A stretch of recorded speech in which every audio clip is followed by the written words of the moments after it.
Assalamualaikum warahmatullahi wabarakatuh. Waalaikumsalam warahmatullahi wabarakatuh. Apa kabar Ananda saudara semuanya? Alhamdulillah sehat Ustazah. Alhamdulillah sehat ya. Saudara doakan semoga kita semua dalam keadaan sehat walafiat dan senantiasa dalam lindungan Allah Subhanahu wa taala. Amin. Baik, hadir semua hari ini? Hadir Ustazah. Ya, Ustazah absen ya. Afriana Simabeni, Hadir Ustazah. Aulantia Ayuri, Hadir Ustazah. Cici Olivia, Hadir Ustazah. Devi Khairatunisa, Hadir Ustazah. Deva Fionella, Hadir Ustazah. Diana Safitri, Elsha Mustika, Hadir Ustazah. Vita Yusoleha, Tiara Rizky, Insyaratun Zahrawana, Hadir Ustazah. Kasmiati, Kesha Putri, Khairunisa Siara, Hadir Ustazah. Liza Febriana, Hadir Ustazah. Maharani, Hadir Ustazah. Maizatul Husna, Hadir Ustazah. Maulina Dania, Hadir Ustazah. Milda Wulandari, Hadir Ustazah. Mulyani Fitri, Hadir Ustazah. Nabila Putri, Hadir Ustazah. Nasya Fahira. Hadir Ustazah. Oke, semua hadir ya. Sebelum kita mulai pembelajaran kita, ada baiknya kita berdoa terlebih dahulu ya. Ketua kelas, Cici, tolong dipimpin doanya. Mari kawan-kawan kita sama-sama berdoa. Bismillahirrahmanirrahim. Rabbi shrah li sadri wa yassir li amri wahlul 'uqdatam min lisani yafqahu qawli. Rabbi zidna ilman warzuqna fahman amalan sholihan. Amin. Semoga dengan berdoa ini pembelajaran kita hari ini berjalan dengan lancar. Amin ya robbal alamin. Baik, sebelum kita memasuki dalam pembahasan materi hari ini, Ustazah ingin mencoba bertanya kepada antuna semua tentang materi sebelumnya. Apa judul kita pada materi sebelumnya? Konsep fikih dari ajaran Islam. Baik, salah satunya di sana membahas mengenai cakupan hukum fikih. Siapa yang masih ingat apa itu wajib? Baik, nanti silakan berdiri. Ya, apa itu wajib? Jika dilakukan mendapat pahala, jika ditinggalkan mendapat dosa. Iya, baik sekali, silakan duduk. Selanjutnya, Ustazah akan bertanya mengenai sunnah. Apa itu sunnah? Siapa yang bisa jawab? Ya, Milda, silakan berdiri. Sunnah bila dilakukan mendapat pahala, bila ditinggalkan tidak mendapat dosa. Iya, bagus sekali. Selanjutnya makruh. Siapa yang masih ingat apa itu makruh? Ya, Anti, silakan berdiri. Makruh ya jika dikerjakan tidak mendapat dosa dan jika ditinggalkan mendapat pahala. Oke, bagus sekali. Selanjutnya apa itu haram? Ya, Anti, silakan berdiri. Haram ialah bila dikerjakan mendapat dosa dan bila ditinggalkan mendapat pahala. Iya, baik sekali. Selanjutnya yang terakhir ya, mubah. Siapa yang ingat itu mubah? Ya, silakan berdiri, Liza. Mubah yaitu boleh dikerjakan dan tidak boleh dan boleh dikerjakan dan boleh tidak dikerjakan. Iya, boleh dikerjakan, boleh juga ditinggalkan. Baik, silakan duduk. Sampai di sini saya anggap semuanya masih ingat ya dengan materi selanjutnya. Maka kita akan masuk pada materi pembahasan hari ini. Nah, sekarang coba semuanya perhatikan pada layar ya. Lihat semuanya kepada layar. Nah, di sini ada gambar. Coba Antuna lihat. Nah, apa hubungannya gambar ini dengan materi kita pada hari ini? Meninggal Kena corona. Pakai kain kafan. Iya, mengkafani. Terus apa lagi? Ya, baik sekali. Ya, jadi materi kita pada hari ini adalah pengurusan jenazah. Apa materi kita? Pengurusan jenazah. Sebelumnya, Ustazah akan sedikit menjelaskan mengenai sakaratul maut ya sebelum kita mengurusi jenazah. Apa itu sakaratul maut? Iya, sakaratul maut itu ditandai oleh beberapa gejala, diantaranya ketika tiba-tiba dari ujung ubun kita itu terasa dingin sampai dengan sekujur tubuh, kemudian badan terasa lemas, kemudian juga kesadaran kita sudah hampir hilang, dan dimana posisi kita, akal pikiran kita itu sudah mulai berhalusinasi. Dan ini jika kita mendapati orang yang baru saja meninggal, ada beberapa hal yang harus kita lakukan. Yang pertama, apabila kita mendapati jenazah tersebut matanya belum terpejam, maka ada baiknya kita pejamkan dengan pelan, tutup matanya dengan pelan. Kemudian kedua, jika kita mendapati jenazah yang mulutnya masih terbuka, maka langsung tutup perlahan atau dikatupkan mulutnya menggunakan tali atau kain, diikat seperti ini.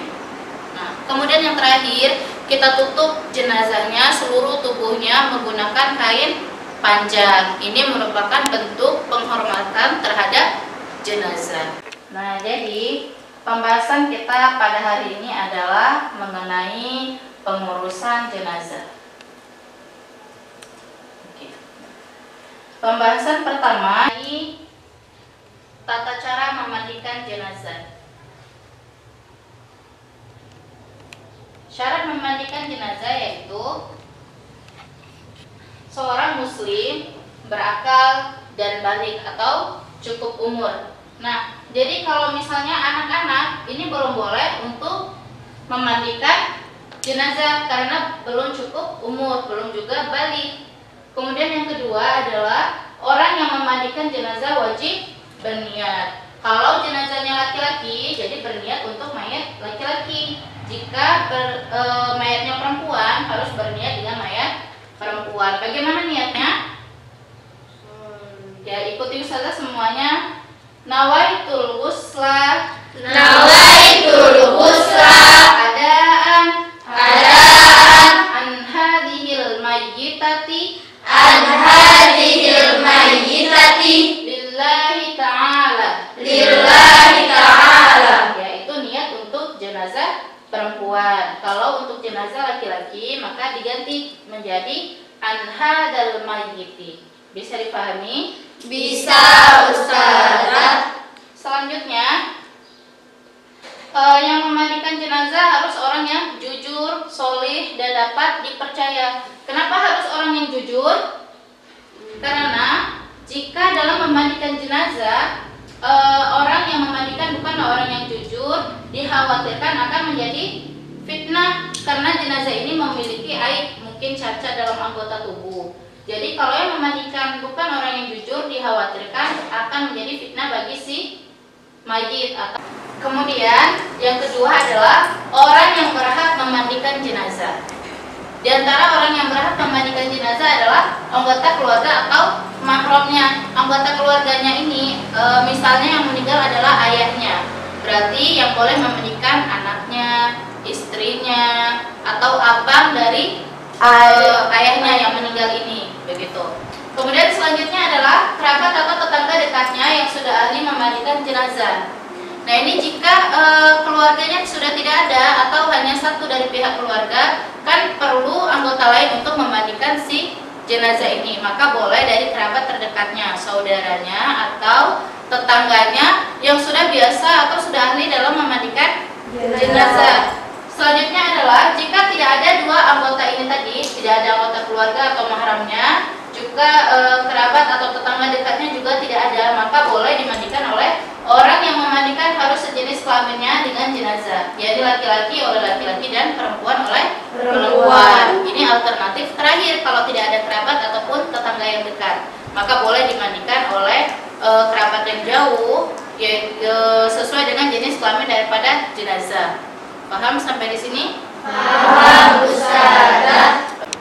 Selanjutnya adalah syarat jenazah yang dimandikan. Yang pertama, jenazah harus beragama Islam. Jadi kalau orang kafir atau non muslim itu tidak perlu kita mandikan, itu sesuai dengan syariat mereka sendiri. Jika beragama Islam atau muslim maka harus dimandikan. dimandikan.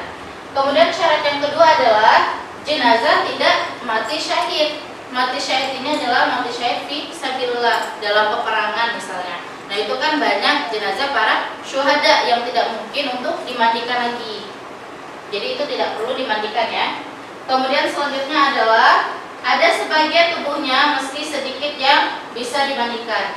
Ini misalnya kan ada tuh bentuk jenazah yang mungkin korban dari bom. Itu kan meledak, hancur tubuhnya. Nah, itu kalau masih ada potongan dari tangannya atau potongan dari kakinya, yang jelas masih ada potongan dari anggota tubuhnya, itu harus dimandikan. Tapi kalau seandainya sudah hancur semua, tidak ada bentuk dari anggota tubuh, maka tidak perlu dimandikan.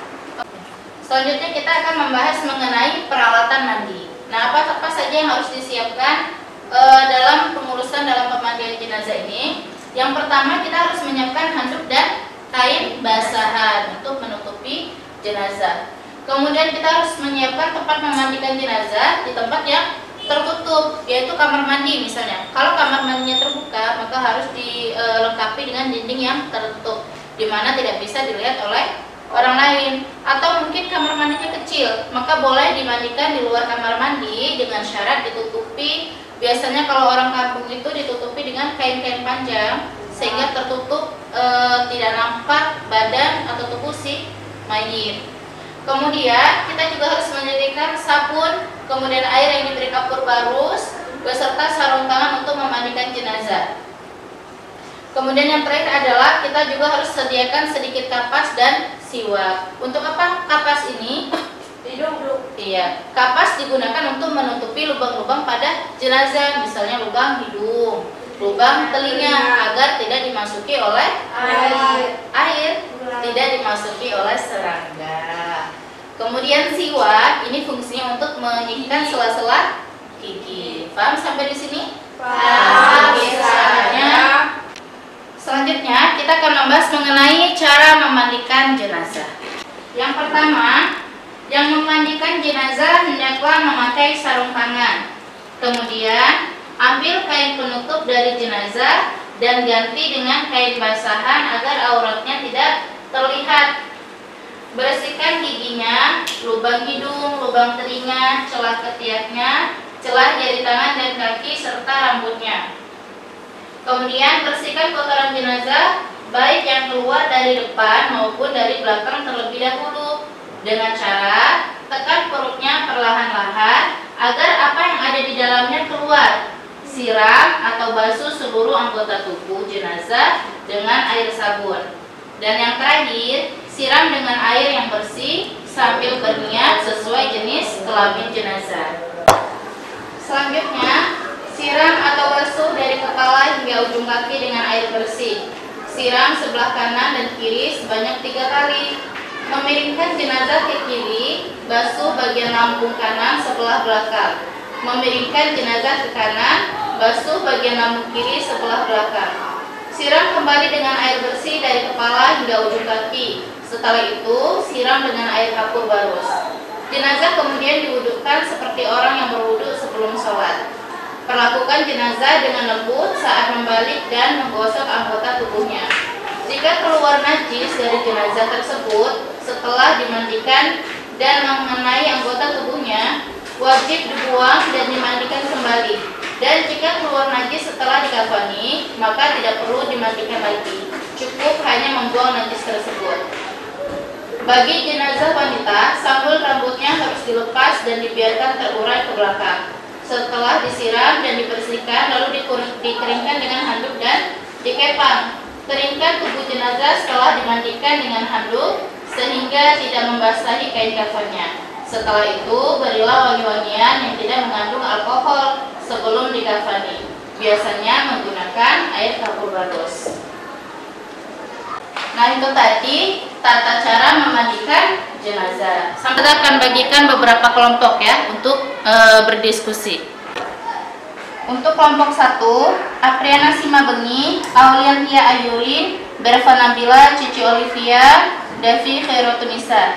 Kelompok kedua, Diva Fionela, Diana Safitri, Elsha Mustika, Fitari Soleha, Ikhtiara Rizki.